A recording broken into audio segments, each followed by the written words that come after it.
From Chicago's Can TV, a look at the week's events is reported in the newspapers, in the blogs and online, and on radio and TV. This is Chicago Newsroom.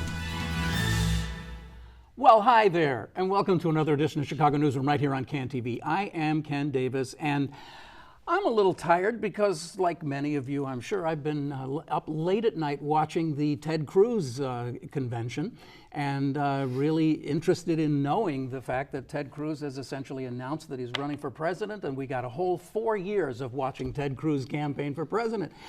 Yes, indeed, it's Republican week, and if you have Republican week, it is required by law in the city of Chicago that Chris Robling must be a part of the program. Chris Robling. That law is good. Let's not repeal that, okay? Republican operative, consultant, spokesperson, commentator, all things Republican, and it's really great to have you on the show. Thank you. It's good to be back. And making her triumphant first appearance on No the program. way. Really, honest to God. Carolyn has never been on the show before. Where the heck have you been? Carolyn Grisko. I haven't been loving. No, that's true. She has not. I'll give her that. Carolyn Grisko, also an operative in the city of Chicago, a communications professional, yes. And someone who is very active in all things civic life, and politics is a part of what you do. So we thought it would be very interesting because all three of us are public radio veterans. We all were there in those earlier days, and we all have known each other for a long time. So, But not one of us has aged. No, not at all. Remarkable. It's the public radio. Except me, Waves. So, Chris. Yes. Tell us what happened last night at the Republican convention. Wasn't there somebody else? It's Trump, right? Trump was supposed to. I just want to say, this isn't going to air. We're taping this before the last night of the convention. That is true. We are. That is so true. it's still possible that something really crazy is going to happen. Like, I would not be surprised if Trump just drops trow and ends the question of the size of the hands to nothing going on down there. He said everything's all right down there. It's more like the trained elephants are going to come out. I'm just saying. Dancing on I'm just saying we have only gone through. We've only just begun. Wednesday night. Right. We still have the big night. As we often say on the program, You're welcome. some of you are watching our program at 6:30 on Thursday night, and others of you could be watching virtually at any time. And if you're one of those people, you already know more than we do about what has happened, and we're going to sound pretty quaint if we try to predict what's going to happen tonight in the Thursday night edition of the Republican National Convention. What's going to happen tonight on the Thursday night edition of the Republican Convention, Chris? Well, tonight you're going to see the big Megillah. You're going to have Donald Trump accept the nomination and try to lay out his vision of where America is going to go and why the Republican Party should unify behind him and push him over the finish line before Hillary Clinton gets there. That's theoretically what is going to happen, but the way this has been going, who knows what's going to happen? And just to get back to the first part of your question, I think that we saw Ted Cruz as a Republican, right, watching this last night. You saw Ted Cruz go from successor to GOAT in the space of one speech. I mean, it's like the guy who's falling from the top of the Empire State Building and at floor number 29, they say, how's it going? He says, so far so good. And then smack. And I just think Cruz, he could have turned this all around to his benefit by saying, there are never Trump people out there. And given what happened between Donald and myself on the campaign trail, I've got more reason to be a never Trump person than anybody else in this hall, anybody else in this party. But because of Hillary and what she represents, I'm putting all of that aside. I'm voting Trump, and I want to get every person who voted for me to vote for him. If he had said that, he would be the nominee after Trump. But instead, he went the other way and sort of took his ball and was booed off stage. Well, I think it's a calculation. He could be the GOAT, or if Trump loses big, then Ted Cruz looks pretty smart. I think Cruz will have deniability, but I think that elephants remember a long time. And disloyalty at this level, I think, is not going to be a calling card. It'll be an obstacle for him. He has such a Reagan complex. He really does think of himself as being a young Reagan, and yet Reagan did the right thing when he was in that situation. He endorsed. In 1976. So, yeah. He got behind Ford at the convention with a terrific, eloquent speech.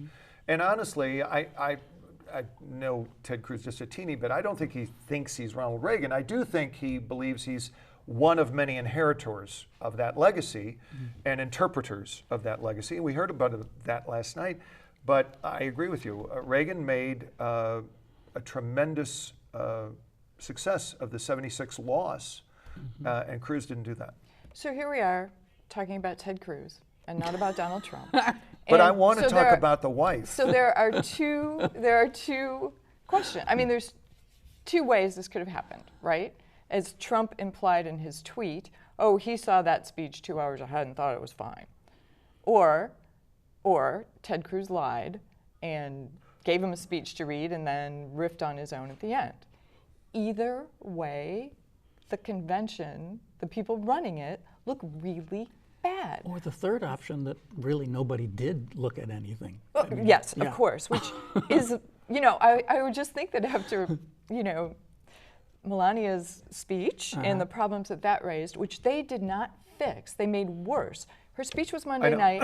At 2 o'clock Chicago time yesterday, somebody threw the poor woman under the bus. Until then, they first of all denied that there was any similarities. Can you believe it? No, I'm a Neither communications consultant. I don't believe Neither can I, it. and I was on that is not how that goes.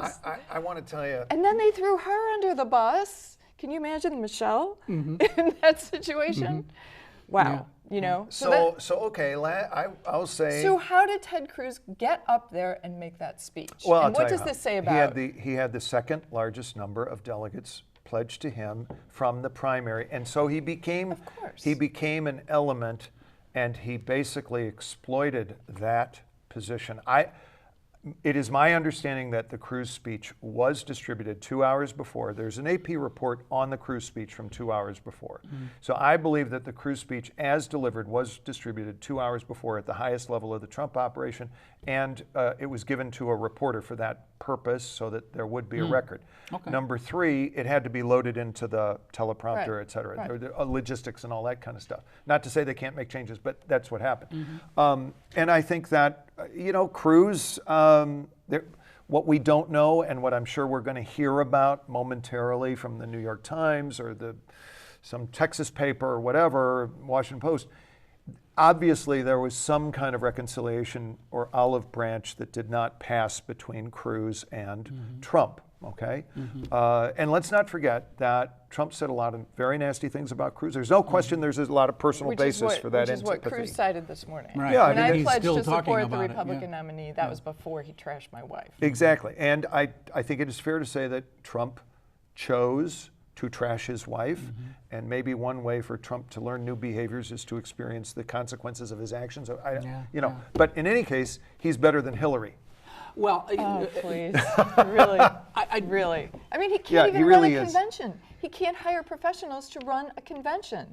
Monday, Tuesday, dominated by Melania's plagiarism, whoever Well, did not it. Monday. Tuesday was. Tuesday. Monday. Everybody was excited about You're seeing right. Melania.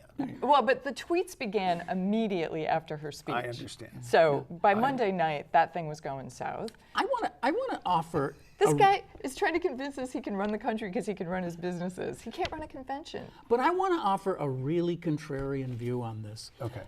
What if the Which Republican? you tend to do. Yeah. What if the No, Republican? I thought the same thing. This is I What know, if this the is gonna be good. Republican convention was actually an incredible success? What if Trump saw the speech and said, screw this. I'm going to let him go on because he's going to make a fool of himself, and he will come out the goat. And it's better actually than having me stand here with this guy like kissing me, who's just like everybody knows it's fake. So I'm going to be better off if I just let him go make a fool of himself. And as far as the rest of the week is concerned, what America wants is spectacle. And he gave America something to watch. He gave America a compelling TV show, which no convention has been in my adult lifetime. You want to go first? He knows how to do TV. If that's what you're going to do, then you would carry it all the way through. You wouldn't send Mike Pence out there talking about how the entire Republican Party is united behind Donald Trump after Ted Cruz just refused to endorse him. I admit that it's a difficult sell, this position of mine. But I think that your question gets to another defining element of this whole situation, which is the vast improbability of Donald Trump 13 and a half months ago, being understood at that time as the guy who actually would receive the nomination. Right. So let us start by saying, I think we could say all three of us would have predicted that he would not get the nomination. that's right. To invoke fire sign theater, everything we knew was wrong. Okay, and so here we are, and we're not all bozos on this program, but we do have a convention that is coming at the tail end of a most improbable and most historic, and I think very significant political story about this guy coming from TV shows and real estate development into where he is. Okay. Number two, I do think that the convention has been rough around the edges. I don't think that Paul Manafort has done a good job, and I think Paul Manafort made the whole Melania issue worse because any sort of crisis communications person would have said, find out what actually happened, own up to it, say it'll never happen again, and send Michelle some flowers, chocolates, and wine or something, whatever it is that she likes. This is why I was so excited to have both of you on the show today, because I know both of you, despite your differences politically, we agree on how things should go. I mean, you're both people who've been in these positions, and I just can't. I've never been anywhere with an underwear model. I know, but I mean, actually, all three of us, because I work for the city in a similar capacity too. So all of us watch these things with this eye about like. What? Your question about the Trump text, I'm sorry, about the Cruz text, I believe that Trump was accepting of that, and I think that once he read it, he said, okay, I'll steal thunder from him by entering the... Right, and that was brilliant. And that was brilliant, and the New York delegation was brilliant, and I think that... And apparently they had people out there whipping up the booze also. I mean, and I think, it's goofy. It's not what it sure isn't buttoned down. It's not buttoned down and boring, which Tampa was, and that produced Romney. But here is my problem. And which the Democratic convention is going to be. Let me tell you something. I was on WGN radio last night. We had a friend of ours, Justin Kaufman, had on Congressman Hultgren, a Republican congressman from a very Republican district here in northern Illinois. And Randy Hultgren, I asked, was he there? Or was he was. He had actually come back from the convention. He was back in his district, and I asked him, are we, as Republicans, Randy, are we getting what we need from this convention? Answer, I'm not sure. I'm not sure either. And I'm not sure, I really don't, I will tell you, I can't explain Trump. I just can't. As a communications professional. I can't. I mean. Or you mean his political rise? Yes. I can't, well, you can kind of see how it all unfolded. Would you like me to explain it to you? In a minute. All right. In a minute. But I do think that he allows people to project onto him what they think he's going to do. Right. Because he's so vague. Right. He is so vague. Right. Absolutely. And he clearly, from his days back in the birther movement, he clearly has roused up a segment of the Republican Party who has not been maybe voting, certainly don't consider themselves, part of the party apparatus, part of the structure. Outside the mainstream. Right, and in that way, you understand the Bernie phenomenon as well. I don't know why people are surprised that there's so much anger out there. Life is hard for middle-class folks. They are still struggling out of the housing crisis, and global trade is a real thing, and it's happening, and I thought Republicans were for it. Apparently Trump's not. But there are winners and losers. I thought we supported NATO. I thought we supported NATO as well. This morning I learned maybe not so much. We're going to make them pay. So we're going to make Lithuania build a fence between it and Russia. And pay for it. And they have to pay for it. If they don't build that fence. But putting aside the blunders, if you're a Republican who thinks, boy, I really don't want to vote for Hillary, but this guy, well, I'm going to tune in and watch. Yeah. And they're not a hater. They're not a racist. Right. What are they seeing? What are they seeing? Right. I mean, that crowd, when they it's one thing to shout USA, but when they do it after the signs about lock her up and Hillary for prison, when they shout USA, it has a real Nazi feel to it. It and really applaud does. the fact that the police officer got off, and just all those kinds of real hot button issues. I mean, some of the things that they applaud and don't applaud. You notice Cruz Cruz had a good speech going there, right? He had a terrific speech. He had a really good speech. And he wasn't getting a lot of applause before it became clear where he was going or not going with the speech. Because he was talking about, gay rights and about how we're inclusive and about how they weren't liking that. Well, I'm not so sure. I wasn't there, but I think that... What is the impact on the party? Are you getting what you need out of this convention? I haven't heard it yet. And we're now down to 25% of the convention, i.e. Thursday night. So we're through 75% of the convention. And I don't think that it has been thematically as disciplined or as structured, right? Seriously. Let me write that down. I don't think it's been thematically. Oh, you mean like when they say, make the country work again, make the country safe again? Like they would say things that related to that? What actually was going on TV to the folks at home. Right.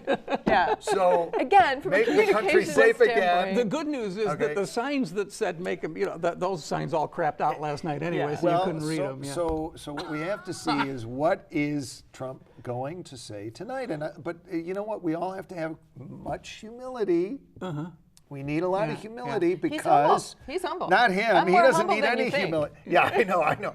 You don't know. You can't even imagine how humble I am. Is that the line of the campaign? I'm more humble than you would ever have any way to understand. I'm more humble than anybody. There is nobody as humble as me. But the rest of us have to have humility because all of us thought he was going nowhere, and look where he is. So he's got some kind of tap into something. Well, I mean, I think we know what it is. I mean, it's not a mystery, Chris. When you lift your images off of dark websites. I think that's overdrawn. I don't think that's. I think what's happening here, and I appreciate your mention of Bernie because I think there is Brexit, Democrat, Republican, in so many areas. There is profound dissatisfaction with how things are working, how things are going. Are things spinning out of control? Are we not being heard? So you have Bernie and all of the life that is breathed into his movement. You have Trump and the life in his. You've got the Brexit thing. We're not being understood. We're not being heard. Our issues are not of concern to the folks who are supposed to represent us. I think this is really a feature, because it is demonstrably across cultures and across countries and in different nations and things. I think it reflects a consequence of the extremely complicated society in which we now live, the global economy in which we now live, that requires both an administrative state for regulation, which is by definition not legislative but administrative, and I would say reconciliation with this global economy, which, other things being equal, is pushing incomes down because it is accessing labor that is ever more inexpensive, plentiful, as it goes around the globe. And then so you've got a big squeeze going on two sides.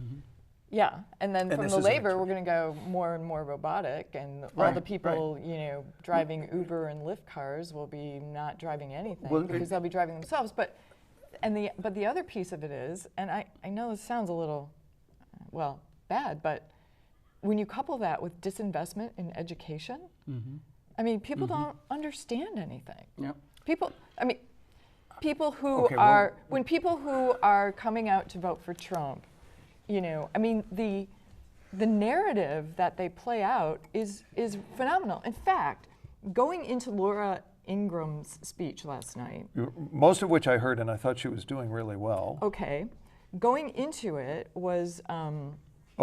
Before? Yeah, if you were listening on BEZ, you went into it from Marketplace. Okay. And there was a piece about how something like average Americans spend like $600 a year having other people mow their lawns, and the impact of cracking down on illegal immigration and the impact of Trump talking about cracking down on illegal immigration means that the people who pick our people who grow blueberries and apples are not finding enough people to do those jobs, and specifically because Americans don't want to do it.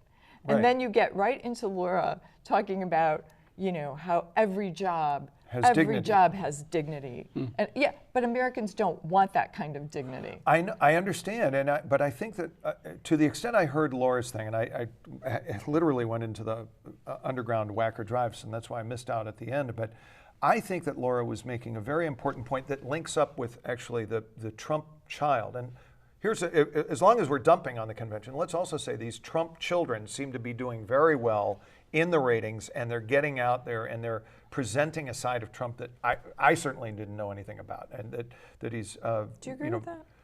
I kind of do. I don't. I'm reluctant to say that. Junior did great. Yeah. Well, in any case, but the one who spoke last night, Eric, right? So Eric talks about if you're out of work and you don't know how you're going to make your rent or mortgage payment, if you've lost your job to an illegal alien, if you're looking for illegal alien, really? He didn't say that, but that's Chris's word. He goes down that. That's my I'm sorry. my terminology. I'm so politically correct. I know. You got to get over that. It's all you politically correct people. But in any case, I think that the Laura piece and Eric's piece marry up to actually create some idea of the target beyond the Republican base, and certainly not in the Democratic base. What are we looking at? Who are we trying to motivate? This is the part of the thematic specificity that the convention has been lacking.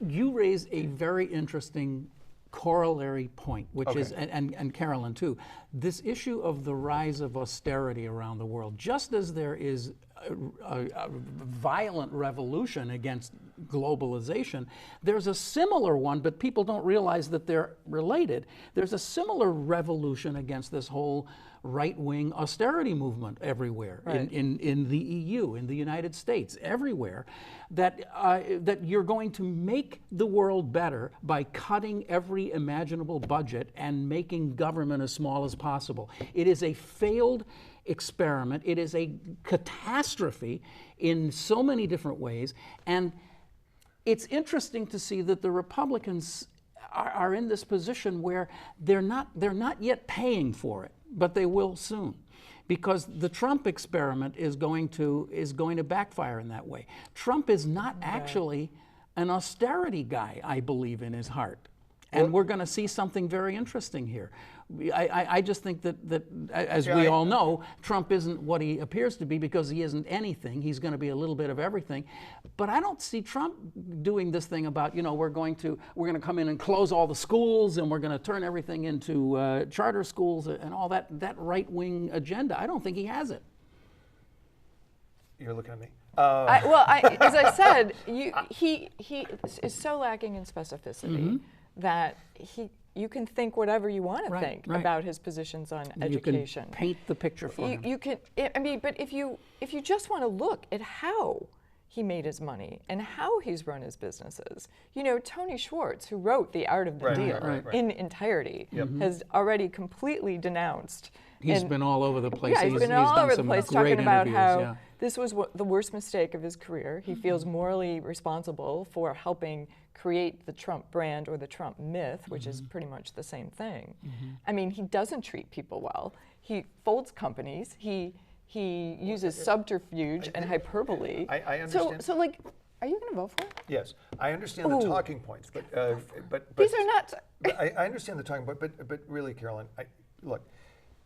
You don't come into Chicago with $500 million in your pocket and leave 6 years later with a 90-story building done by Adrian Smith that is actually making money and contributing to the life of the city if you don't know what you're doing, okay? I mean, look, you used to say, a person says, I'm a scholar. That doesn't mean anything. If there is a stack of books over here of scholarship, then the guy's a scholar. The guy is a real estate developer, and he's got a series.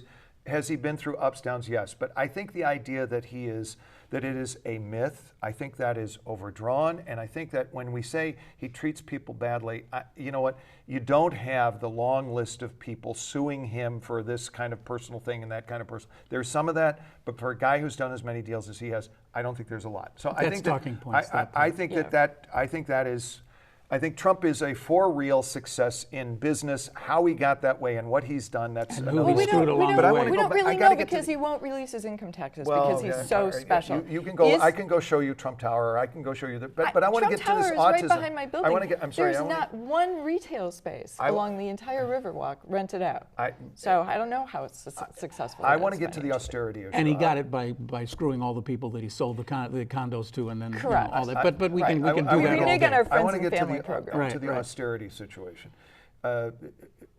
first of all, austerity is the name of a policy that is imposed by the IMF on a lot of different troubled governments. Usually they're troubled because their debt situation, their income statement is not what it needs to be, okay? Our income statement and Western democracies' income statements, generally speaking, are not what they need to be. And we all understand that that's generally because of very high social benefits and very low demographic growth. So we've got an over-under situation between the benefits we've promised and the number of people who are physically working, and you put this into the globalization and the reduction of wages, you've got a problem. Okay, I think it is wrong to take IMF austerity, globalization austerity, and turn that into Republican austerity, because that's not what the Republicans are talking about. In fact, I think there is, in the Republican Party, a huge acceptance of most, not all, but most of the social welfare program agenda that we've discussed down through the ages. Oh, really? Hold on one second. Social absolutely. Security? Absolutely. Healthcare? But we have a completely 179, so. hold on, we have a 179-degree take on it. We don't believe in structures, and we're not married to structures, and we don't take contributions from public employee unions that are themselves a product of the structure. So what you're talking about when you say disinvestment in education, every chart about education spending is like this.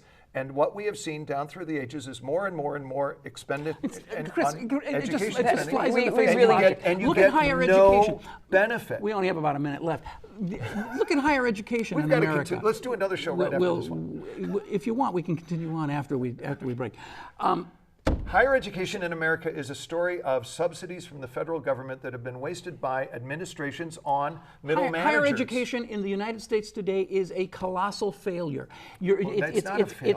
It is the global story of an standard. entire generation being bankrupted because of government misdeeds with the way they're structuring and the way they're funding higher education. And leaving it to the states. How's that working out here in Illinois? This notion of let me tell leaving you- it to the states. And by the way, can I just make one final point about electing Republicans Yes. who've only succeeded in business? I'll give you that Donald Trump succeeded. Okay. So did Bruce Rauner. Right. How are we doing? To me, what I think is highly questionable these days, seriously, with all the stuff that I've done in education, with all the involvement that I've had at, K-12 and community college and all this other stuff, what is government's add to the value of the delivery of K-12 education in Illinois? Ask yourself that. And seriously, I mean, honestly, seriously, ask yourself. As opposed to what? As opposed to the biggest voucher program in the country over in Indiana, where parents are given $4,800 and they are now taking their kids to schools where they are. Why are parents not allowed to be satisfied in Illinois the way that they are either in Wisconsin or in Indiana? Now, look, I don't care. I'm radical about there being a CPS. That to me means nothing when you have the results that they've put on the board. Generation after generation after generation. This really is a Philosophical. multi-hour conversation Sure. that we just can't have right now. We've got a few extra minutes, and I really want to try to stay on the conversation about the convention. About the convention, Okay. if we possibly can. I'm fascinated, Chris, by the notion that the New York Times raised yesterday that Donald Trump actually doesn't plan on running the domestic or foreign policy for the United States. He's just going to make America great again, and Pence is going to basically run the country. Well, let me tell you something. Pence knows a lot about Congress, and Pence knows a lot more about the federal government than Trump does. And Pence also knows how the federal government relates or not to the state government. So we Shouldn't accidentally... he been one of those Democrats running in, or Republicans running in the primary then? Yeah, Yeah. people talked about Pence, and then he So chose not to get into the race. What I'm trying to get at then is that a vote for Trump could very well be a vote for a fairly extreme right-wing social agenda that was never debated in front of the public But at all. No, I don't think that's right. I don't You think that don't. Trump, You don't see Mike Pence as being I a don't think that Trump fairly radical obviously- social conservative. No, I don't see as a radical social conservative. I think that Really? Pence is a guy who's going to operate within the ambit of Trump. Pence is not being elected president. Pence is running for vice president, and Pence is going to operate within Trump's realm. And I think that Trump has very clearly, I don't know how clearly, because I agree with you about he's very clear about being vague. Trump is a guy who's concern about social issues is secondary at best. Is not a social issue conservative. What this kind is of exactly conservative like. is he Clearly, then? he's not Well, a then- social Well, issue I'm conservative. not sure how much of a conservative he really is, except insofar as he is prepared. He does have an abiding skepticism about government, and that's a starting point for all That's conservatives. because he's a developer. I mean, all business people have abiding Well, skepticism of government. We take them wherever Government, we can get them. government makes them adhere to rules and regulations. Government tells them, no, you can't put an extra 10 stories on that building. Exactly, and so he has succeeded. My theory, he has succeeded in that realm. But he understands that, government can go too far, and I think that's you need that view. So because government can go too far, we don't need a Department of Education or a Department of the we don't need the EPA. Well, this gets me back. Okay, this gets me back to the situation that you mentioned. Now, you know what? I don't want to start talking about education because No, I'm not talking about education. I want to talk about the austerity. I don't believe that any of the efficiency that we see and that we know from our respective experiences in the private sector, I don't think any of the efficiency that we see in the private sector that is, sort of harnessed technology and identified areas for reduced spending and increased productivity, was the story of the Clinton years, really, because of the digital revolution. Zero of that has been visited upon the federal government. Zero. I mean, you've got a Department of Health and Human Services that failed miserably at the website, and God understands. We all know it was one of the world's most complicated websites, but they couldn't do it. They had all those years, and you are still. If you follow the Obamacare story, there are still stories of people getting lost between the phone numbers and the websites and things like this. Now, I'm not ascribing this only to Obama. I'm not saying, oh, Obama doesn't know how to do a web.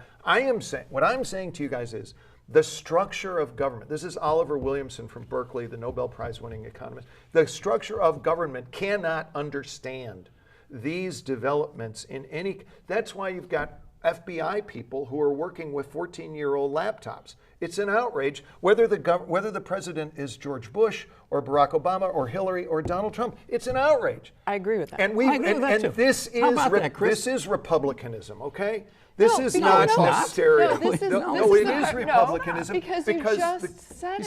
see, George Bush couldn't change it. Ronald you- Reagan couldn't change it. You make an excellent point, and then you just immediately just go right back to, but I like can Republicans, tell and it's you- going to be But fixed. Donald You're Trump ridiculous. is going to change it. I Oh, mean, no. I think that Paul Ryan and Mitch McConnell are going to change it Oh with my God, Donald Mitch Trump. McConnell. Yeah, I have a lot of faith in Mitch absolutely. McConnell. I think Oh my God. I think the stars have to align. But if you look at Bush and what happened with 9/11, he lost Congress to Denny Hastert's domestic agenda the moment we understood the significance of 9/11, and that is replete in the personal recollections of what happened.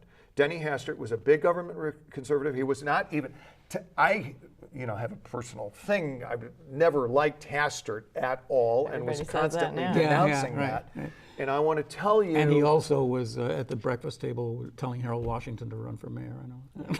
I know. Never mind. Please don't say that. He's like zealot. He's like zealot. He's been everywhere. No, but I believe that That's with unfair. Trump, you get I with apologize. Trump, Pence, and Ryan and McConnell, you've got an opportunity to dramatically reform the federal government as an institution. I don't even hear any of them talking about the ability to bring private. You know who talks about that? The ability to bring technology and private sector approaches to the federal government. Hillary talks about that. The Republicans don't talk about that. And this is what I was trying to say about the narrative earlier that's coming out of the convention. What's coming from the convention floor, freedom. Everybody, freedom, freedom. What more? You're walking around with your guns on the outside of your pants. What happened? To all that? That's kind of free. That's your version of freedom. It's not my version of freedom, but it's the Republican version of freedom. Great. That's good for you. Excellent. And then you've got Mike Pence and others concerned about women's freedom to choose their path toward not only whether or not they're going to have an abortion, but even their access to contraception. And so whose version of freedom is that again? This narrative about freedom is a very, very narrow one. And every single time That's where the Republicans go. And it's because they've been throwing that red meat to the social conservatives all this time that they have created Donald Trump, and that they have created the Donald Trump followers, including the Illinois member of the delegation who got thrown out because she posted on social a very racist and threatening. A horrible thing, and they took care of that in all of 15 minutes. And by the way, she is one person behind Trump. There are a lot of goofy people out there. This happens all the time, and I don't accept responsibility for her. I'm not even sure that she was ever a Republican before this thing ever happened. But that's my point, Chris. These are the Trump people. These are the Trump people. That's one person. That's not all of the Trump people. You go to Florida. Okay, and look at that convention You take floor. You take a look in Florida at the number of people who voted in the presidential preference primaries. Okay, down through the ages on the Republican side, and then you look at the Trump bump. The Trump in Florida, it is absolutely clear. It is also somewhat clear in other places, Pennsylvania, Ohio, and things like this. And so some people come up who are not acceptable. Okay, I understand that.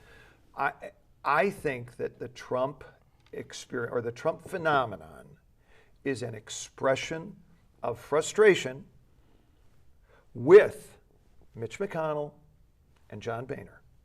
Okay, and here's a Republican take on this. You know what it is? Here, hold on, let me Trump just finish. phenomenon The Republicans were told, Obama is the devil. Give us the House. Life will be great. We gave him the House.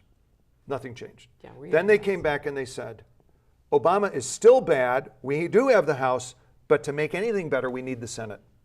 Republicans wrote their checks. All that money went to Washington consultants. We win the Senate. So now we've got the House. We've got the Senate. Obama is still bad. What's the change? Zero. In the eyes of the Republican voter, zero. And this is why Trump gets around the entire cast of characters, 16, 17, whatever it is. Also, just by the way, this is exactly what Rauner wanted to do. Rauner wanted to run for president as the total outsider and thought he would have Illinois to go on. Yes. So that is not the Trump narrative. The Trump narrative, his people, his undereducated males between the age of 28 and 52, which is his base, those people have been angry ever since Obama got elected. They're still stunned. They just can't believe it. They're racist. And that is what Trump is tapping into. He began with the birther stuff. You can't say that, Chris. I can't say he didn't begin with the birther stuff. I cannot say. I agree with you. And what was that based on? With reality? The birther stuff. And then his first utterance as a candidate was about Mexicans. And I think the three of us would probably say, as we were watching that, well, first watching him descend the elevator, again, from a communications professional standpoint, was like, perfect. I got to tell you, I was in Manhattan the other day, and I went to Trump Tower, and I rode the escalator down. I have a picture of myself riding down the escalator, just like Trump. Because my feeling about it, I'm sorry to bother you, but my feeling about this is that in 8 years they're going to pull that escalator out and put it into the Trump library. So kind of like where Reagan has the plane, he's going to have the escalator. And I just want to be able to say that I rode that escalator when it was still back in New York. And I think, at least for me, and probably for you, and maybe for you as well, Chris, when he said, the Mexicans coming here are rapists and murderers, that was the moment that I thought, oh yeah, well, this is going to be like the 10-minute campaign. It wouldn't even be conceivable to me. Okay, let's just acknowledge that my disappointment, my those are your Trump rejection. Voters. Well, hold on. There are a lot of other Trump voters, and I think that's an important lesson for Hillary and the Democrats to learn. But my rejection of that rhetoric is based on the actual text, okay, and what he actually said, which I think is always misrepresented. But what he actually said is something that I'm not crazy about either, okay? That's just a point. It's very close. It's close, but there are distinctions there that are being lost in the retelling. Oh my! But the fact is, what he said is that the Mexican government has actually selected. You go back and you read it. No, he did not say this is the Marielle boat lift. That is not what he said. What we're talking about here is one of the most. We are talking same. about one of the most sophisticated television entrepreneurs I agree. in the history of the medium. He knew what he was saying. This I'm guy just trying knows, to focus on the actual words he used. This guy knows how to put something on paper that looks good when you read the transcript, and then read it in such a way that he can talk to the people he's talking to. No, he doesn't get off on that. No, I don't think that he gets off on that Please. basis. Yeah, I no, think when what you he say said was the reprehensible, Mexicans but it's coming- important to understand what he actually God. said. You know, and I believe that what he actually said was intended to have the effect that Could you have you're referring imagined to. on that day that you'd be sitting here defending him this way? I will tell you that he came to the City Club 1 week later. Yes, I know. Okay, he was invited. It was the biggest ever he at was the City Club. No, it's not. We've had it not what was Trump less. said. Trump Do said you know that why it was less? Because you guys refused to put it in a bigger room Jay, the way Jay he wouldn't said. Right. go to McCormick Place, but, He wanted to have it do you know very why it was proud. less? I love Why Jay. we've had other people sell more tickets than Trump is because we had to give up space to the reporters in the back. But anyway, I say that as treasurer of the City Club. Yes, But anyway, yes.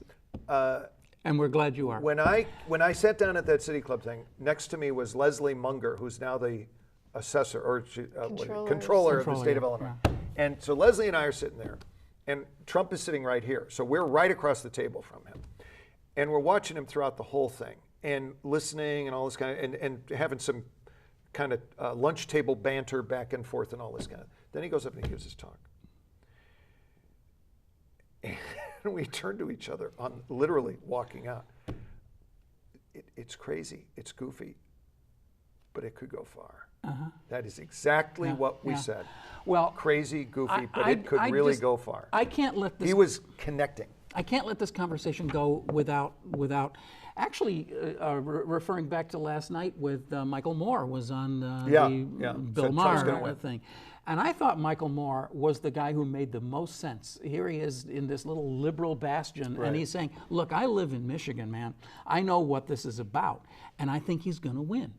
And the reason I think he's going to win is because he makes a connection that no other, especially Hillary Clinton, these people are not capable of talking to the people who live outside of the urban bubbles that we all live in. Right. We all talk to each other, even Republicans and Democrats. Right. We're all kind of the same. You're the first person I know who says out loud that they're going to vote for Trump. Right. Well, You yeah. are. I yeah, am? You are. Yeah. Right. I don't know anybody. You got to meet more people. Well, I know. You got to get around. But this is the point, though, is that as we all know, America has become so polarized and so separated. But it's kind of like one of these things where there literally are these bubbles over urban areas and certain little enclaves around the country, vineyards and stuff, where people like us live, and then there's everybody else. And everybody else who's on the outside of these bubbles is angry and resentful and feeling that they've been left out of everything. And this is the Bernie Sanders phenomenon. It's like, you want to talk about 1%? Yeah, I'm 99%. And all the rest of you guys can just go. I am not sanguine about this. I am very concerned that Trump could be the president. Oh, Trump's going to win. Absolutely. Trump is going to win. He has a very good chance of winning. And No, let me wait a just minute. say, Hold on a second. We're now right at the state in Madison in this conversation. Okay, you say Trump is going to win, and my immediate reaction is, well, of course you're going to say that. You're Chris Robling. Of course you're going to say that. Now, tell me why. But let's keep it at this level. What if Trump wins? We're sitting here talking about that. Why would you say Trump won? What was it? It wasn't organization. It wasn't the party structure. It wasn't money, right? It wasn't any of those things that might have made George Bush. For the yin and the yang of it, I think Hillary is understood. I'm going to make 3 points. Number one, Hillary is understood as the third term of Obama. Okay, right, wrong, good, bad. She promotes it almost. Yeah. Okay, so she's understood as the Agree third with term. Mm-hmm. Number two, Trump using these. I believe using the text of his statement, for instance, about the Mexicans, using these other things that he's done, I think that he has called upon, not to say invoked, but he has sort of referred to or called upon some bad elements. But in addition to that, Trump is speaking to a generalized frustration. He's not just speaking to racists. Right. That's exactly right. He is speaking. I agree with that. Yeah, and Totally he's agree with tapping you. into Yep. that. Totally agree with And you. number three, I think, is this. The Trump campaign, all of its flopping around since last June and calling McCain a loser, okay, and saying awful things about Romney, or things that you just wouldn't, spitting on the carpet kind of stuff, okay? Especially because the veterans are so central to his message. Right. So I mean, how does he do? What is all of that? Right. And I think all of that is bad and not recommending. Okay, I do. I really don't like any of it. Okay. But despite all of that, he's right there within the margin of error. Right. I agree. Right. And that indicates. And what is that? That's what we're trying to figure out. What is that thing that gets him? Because yes, he's got this kind of yucky base of racists. Third term of Obama. It's more than that. 85% of the people in this country are very concerned about the economy. People are very concerned about their personal freedom. They're very concerned about the Second Amendment. It's more than that, Chris. It's something else. Yes, he has dog-whistled people who have never gone to the polls because they don't feel that anybody out there really speaks to them. And he is appealing to people's baser instincts along those lines. There's a little bit of that. I mean, that conversation around David Duke was just That was awful. It was another one of these flopping around. How does he get away with that? He gets away with it, I think, for a variety of reasons that have a lot more to do with the media today. But at the end of the day, I wish, and I support Hillary. I will vote for Hillary. I will try to convince people to vote for Hillary, especially those who were all about Bernie and think that staying home is the right thing to do. But who would have beat him handily is Joe Biden. America is looking for authenticity right now. Yeah, and you see, Hillary is exactly the worst. Crazy things. Hillary is the exact worst candidate for the Democrats to nominate. We didn't think she'd be going up against Donald Trump. Well, nobody did. Chris, the thing I would say to refute your point number 3 is if we just immediately changed the Constitution this morning and Barack Obama could run for a third term, he would kill Trump. I think that he probably would. I don't think there'd be any contest. I agree. I think Barack Obama is not as unpopular as you make him out to be. No, I'm not saying or his policies, or even his policies. Well, I think look. I believe the country appreciates the fact that it elected Barack Obama. Okay, I think it was wrong to do so. I think it was never right to do so. The guy was unqualified from the get-go. We all know who he is and what he did. So now we're going to vote for Trump. We'll fix that. No. I think that they're ready for a change from Obama. But what has emerged here, the platform that is Republicanism was not strong enough, okay, because you would have gotten a conventional candidate had it been strong enough. Right. But the platform of traditional Republicanism with its mix of conservatives and moderates, okay, that platform was not strong enough to propel a candidate to take back this White House. That's again, you're right up to a point. The Republican agenda was not strong enough to attract an audience of any kind, because it is a lethal mix of austerity and hatred and everything else. And people were not buying it, and they're not buying Mitch McConnell, and they're not buying Scott Walker, and they're not buying any of the rest of these troglodytes who have just basically shamed themselves over the last 8 years. They are not popular, Chris. That's what happened. The very reason that Trump arose within the Republican Party was a repudiation of everything that party stands for. Well, it's kind of like Bernie Sanders coming up in the Democratic Party. I don't think that it is a repudiation of everything that the party stands for, and I don't think the guys you invoke are failures across the board. I mean, you have to. Who were you for? You have to. Who would you have preferred to have seen? Well, I was a Jeb Walker Bush. guy. Oh. No. I was a Walker guy, and I was reluctantly at the end a Cruz guy because I just didn't. I thought Rubio was running out of gas. I wish that Rubio really did kind of come in there at the end. I have to admit, I was surprised by Rubio. I was saying all along Rubio was going to get the nomination and that he would kill Hillary just because he's this young, energetic Hispanic guy. He's something new. He's fresh. But it didn't work.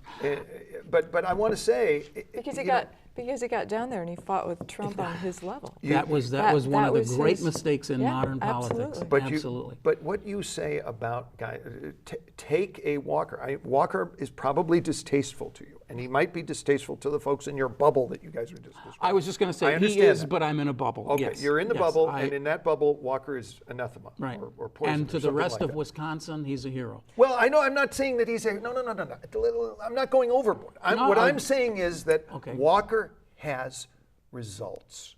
Okay, Mitch Daniels. Mitch Daniels. Hold on. Mitch Daniels has. They're just not good. They're results, but they're not good results. All right, then let's go to Indiana for a second. Indiana, AAA. Indiana is the manufacturing center of the United States. Indiana has cut taxes year and year and year. Indiana As though is that's not, a good thing. This is not. It is a good thing. Why? It's a liberty thing. Why? Yeah. Because if you make $100 and you keep, it's it is about liberty. It is about freedom, and it is about forcing the bureaucracy to be efficient. It is not about taking. That's not how it works. Is that what we're doing here in Illinois right now? Yeah. No, because we have no budget. I think what we're doing in Illinois is like this because Rauner is in a Christie-like position. He is not in a Mitch Daniels-like position. Christie has or two. Scott Walker-like. Or Scott Walker. So thought about a strategy for that. Huh? But we haven't have even you been brought listening in on we my haven't calls even- with the Rauner Yeah. people? I How noticed- out of it they are? I notice you're not bringing up Sam Brownback and the great Kansas experiment. That is a very but, special. that's another hour. That's another hour. That's a special situation. Ladies and gentlemen, it's my duty to inform you that we've run way the heck over, and we really just have to stop this. I really don't want to. Believe me, I don't. But we're media animals. We have to talk for can we keep it to 2 minutes? Can we talk a little bit about what happened at Fox News? I mean, I think it's like that's the biggest political news God of all. bless Gretchen Carlson. Yeah, no kidding. God bless Gretchen. And then I guess that maybe the blonde lady at night, what's her name? Megan Kelly. Fox came out and said that Megyn Kelly, not Megan Fox. Megan That's someone Kelly, else. whatever. Right? Anyway, so Megan of Fox. Yeah. The less I know those people. I don't know if you guys know this, but do you know that O'Reilly and Hannity despise each other? I've heard. Yeah. Oh, it's awful. I hope so. It's really awful. I hope so. But, And they're talking about leaving, right? Because if Roger Ailes is fired. The Murdochs have got to figure that out. $40 million to go away, but my sense is, Paul Weiss-Rifkin and whatever is doing the investigation, they already know that there are issues. Oh yeah. Mm-hmm. So the guy is toast, and he should be. I would see him as taking over the Trump campaign. Damn it, that was going to be my line. I believe he'll be in charge of the Trump campaign anyway. Friday afternoon Absolutely. at 5 o'clock. We all agree Manafort's got to go. I mean, he's go. So yeah, he'd be the perfect guy, and he could really. They don't even have to pay him. Chris, what's That's gonna another whole happen? thing. This Trump Megyn Kelly thing. Right. Yeah. How that was so unconscionable. manufactured. It was Oh, my manufactured. Lord. That was all made for TV ratings. That was nothing. But The thing but is, Ailes, let's just say, can we just at least call out the fact that it's 2016? 2016, yeah. Yeah. It is. And people should not be asking their anchor people to turn around so they can look at the backside of them. I mean, what? And it's not. I mean, Bill Cosby. It's like whatever. It's just time for women to do what Gretchen did, and apparently what Megan is now doing, and stand up and call it out. I mean, because there was a lot going on for a very long time, and it's difficult when people have those kind of positions. But when those things happen to a man in that position, you are generally not the first one. No. So and in days of social media, it's a little bit easier to find your group. Well, I've already find the people referred who are to doing Bill it. Maher once on the show, but last night he said something about if he gets another job, I hope that the guy who interviews him tells him, well, you could have the job, but you're going to have to fill in the sexual favor in order to get the job. That would be interesting. And this is really tough for you because I know you get all your talking points from Ailes, right? I mean, you get like they don't send you faxes anymore every day, right? They send you texts now, I guess, right, or something. It's gonna be rough. Why would you say that? can't say that to Chris me. You can't say that to Prof. Chris You're a wakes up bunch in the of us morning who and are- says, "Oh my God, we're going to be talking about today." I know people who do that, and honestly, just by the way, they're not on my side of the fence. They're on hers. Yeah. I'm sure I'll be magnanimous. It probably happens. But the problem is that the guys on the Democratic less- side get like 5 different ones, and they're all different. That's the problem. That's correct. Right. Yeah, You it's the guys Will just Rogers get, theory of texts. you just get like one text, and it's got talk That's about true. this today. That's true. All right. Well, hey, wow, this was really fun. Thank you very much. Thanks Thank for you, having us. Carolyn Grisko, for being at the table today. First time. Hope you'll My come back pleasure. again. Yeah. Always a slice. And Christopher Fitzhenry Robling, thank Great to you. be here. Thank you for You know, having you me. owe WGN a bunch of money, I think, because I was listening to you on Justin's show last night. You were bouncing up and down in that chair so hard after the cruise speech I'm sure that it's you broken. probably damaged a lot of property. I was over there. stunned. I was truly stunned. Such a great moment. I enjoyed it so much. yeah. It was great. We have to leave. We really, really do. This time we mean it. Thank you. We'll thank show you them. Thank you for staying with us, ladies and gentlemen. It's been a lot of fun here, and you've been watching Chicago Newsroom here on CAN TV. It's a production of CAN TV, and we're proud of it. And we invite you to join us by looking at this show and all the others by going to this address anytime you want. It's Chicago Newsroom on demand. What a thing! What a concept! See you next week. We'll talk about the Democrats next week. Bye.